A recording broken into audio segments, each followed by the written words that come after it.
खुलुमबाय बेयो बड'लेण्ड इंखं टेलिभिजन दिनै 28 एप्रिल 2021 बुधबार खालि सानसेनि बरादखौ नोंथांमोननि खाथियाव लाबोदों आं सदानन्द दैमारिया। सिगां फरायनो लादों मेष राशि। दिनैनि साना मोजां आरो गाज्रिनि गेजेरजों बाबेरलांगोन। गोसोखौ जोबोर गुलुं गुजुं मोनगोन। गोसोआव जिंगाया बांगोन। मावनो लानाय खामानिखौ थि समाव मावफुंनो गोब्राब जागोन। देहाया दिनै मोजाङै थागोन। अब्लाबो नाथाय जानाय लोंनायाव सांग्रां जानाया गाहाम। रांखावरियाव जोबोर मोजां होनजायो। आरजिनाय धोनखौ दोनथुमनो हागोन। नाथाय खरसायाबो बांगोन। बेफार फालांगियाव मोजां मुलाम्फा मोनगोन। समाजाव मान मोनगोन। न'खराव बिसि फिसायनि गेजेराव अनलायनाय फैगोन। फिसाज्ला एबा फिसाजोनिफ्राय मोजां खौरां मोननो हागोन। बहाबा बेरायहैनो एबा दावबायहैनो खाबुबो मोनगोन। लाइमोनफोरा दिनै गोसोखौ जोबोर रमान्टिक मोनगोन। फरायसाफ्रा फरायनायाव गोसो दुंखांगोन आरो मोजां फिथाइ मोनगोन।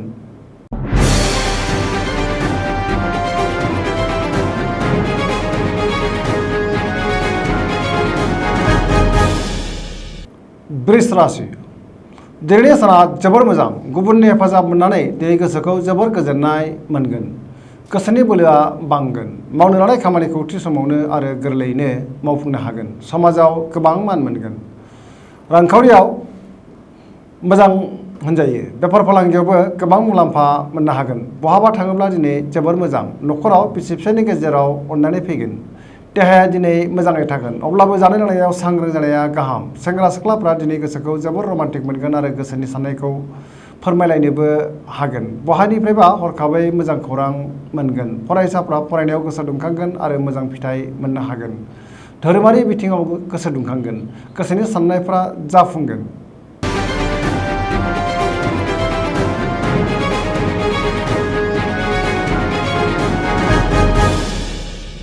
मिथुन राशि।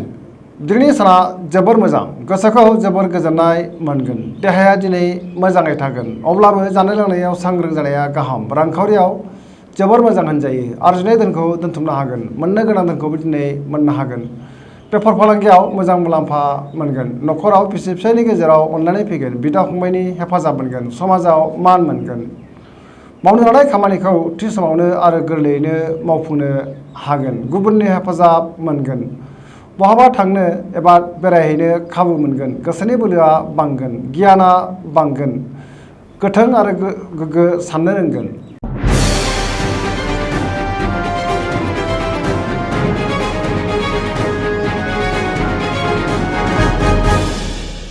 कर्कट राशि।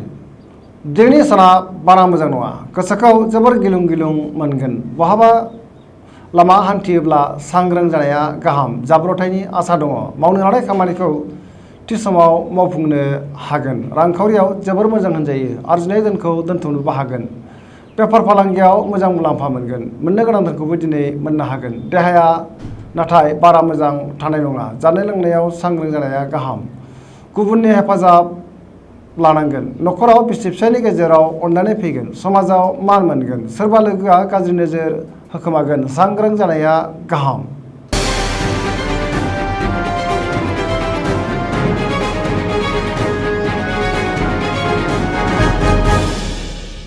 सिंह राशि।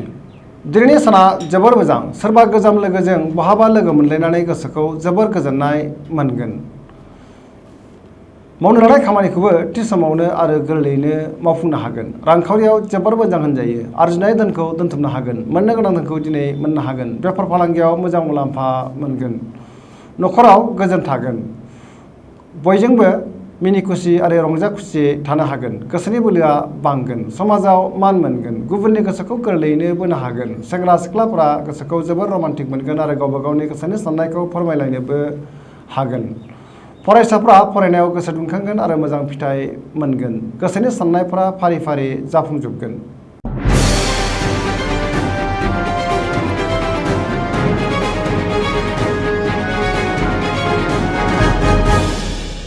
कन्या राशि। दिनैनि साना जोबोर मोजां। गोसोआव गोग्गो साननाय फैगोन। गोसोखौ दिनै जोबोर गोजोननाय मोनगोन। लोगो लेवा बांगोन। रांखावरियाव जोबोर मोजां होनजायो। बेफार फालांगियावबो जोबोर मोजां मुलाम्फा मोनगोन। सोरबा गोदान सुबुंजों बहाबा लोगो मोनलायगोन। न'खराव अनलायनाय फैगोन। फरायसाफ्रा दिनै फरायनायाव गोसो दुंगोन।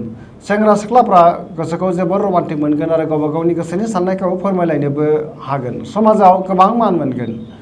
देहाया दिनै मोजाङै थागोन, अब्लाबो नाथाय जानाय लोंनायाव सांग्रां जानाया गाहाम। फरायसाफ्रा फरायनायाव गोसो दुंखांगोन आरो मोजां फिथाइ मोनगोन।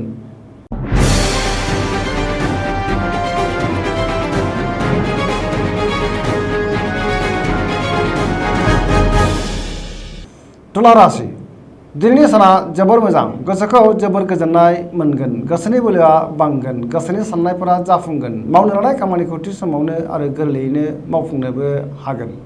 लोगोफोरनि हेफाजाब मोनगोन। देहाया दिनै मोजाङै थागोन। रांखावरियाव जोबोर मोजां मोनजायो। मोननो गोनांखौ दिनै मोननो हागोन। न'खराव बिसि फिसायनि गेजेराव अननानै फैगोन। समाजाव मान मोनगोन। बेफार फालांगियाव मोजां मुलाम्फा मोननो हागोन।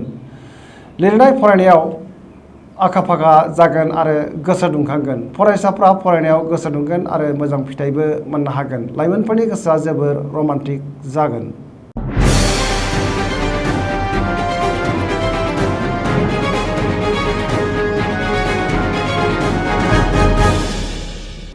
वृश्चिक राशि दिनैनि साना जोबोर मोजां।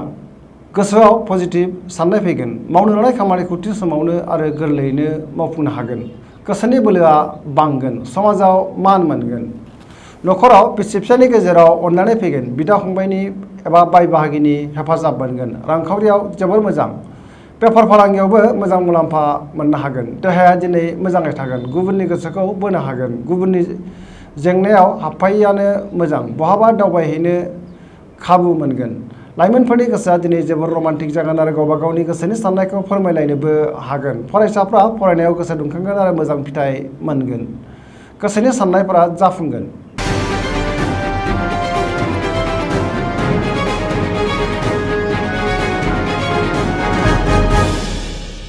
धनु राशि दिनैनि साना जोबोर मोजां। गोसोआव पजिटिभ साननाय फैगोन। सोरजोंबा जोबोर अनजागोन। बहानिफ्रायबा मोजां खौरां मोनगोन। गोसोआव बोलो बांगोन।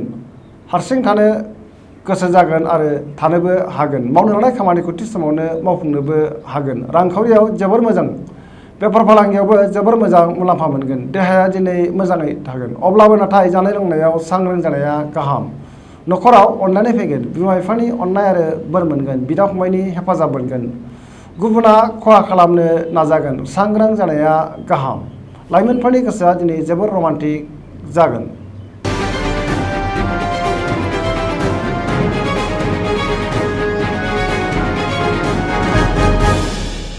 मकर राशि दिनैनि साना जोबोर मोजां। गोसोखौ जोबोर गोजोननाय मोनगोन। देहाया दिनै मोजाङै थागोन। गोसोनि साननाया जाफुंगोन। रांखावरियाव जोबोर मोजां होनजायो। बेफार फालांगियावबो जोबोर मोजां मुलाम्फा मोनगोन। गुबुना खहा खालामनो नाजागोन, नाथाय खहा खालामनो हानाय नङा। सोरजोंबा बाख्नाय जागोन। मावनो लानाय खामानिखौ थि समावनो मावफुंनो हागोन। पजिटिभ एनार्जिनि गोहोम गोग्लैगोन। लाइमोनफोरनि गोसोआ दिनै जोबोर रमान्टिक जागोन आरो गावबा गावनि गोसोनि साननायखौ फोरमायलायनोबो हागोन। सरासनस्रायै दिनैनि साना जोबोर मोजां आरो मोजाङैनो बारग'लांगोन।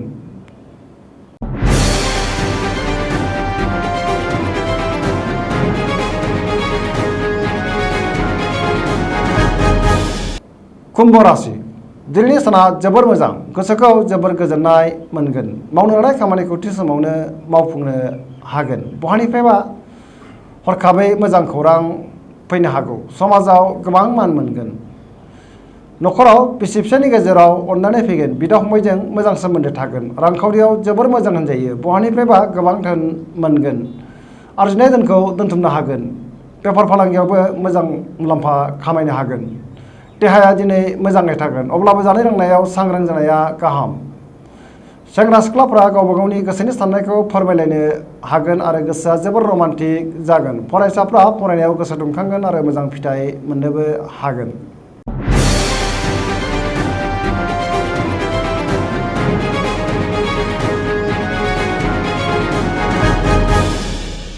मीन राशि दिनैनि साना मोजां आरो गाज्रिनि गेजेरजों बाबेरलांगोन। गोसोआव गोजोननाय गैयै जागोन।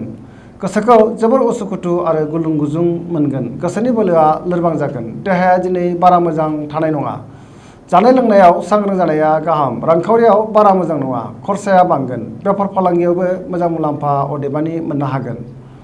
न'खराव अननानै फैगोन गुबुननि थाखाय जेंनायाव गोग्लैनांनो हागौ सांग्रां जानाया गाहाम लाइमोनफोरनि गोसोआ दिनै जोबोर आला खाला जागोन।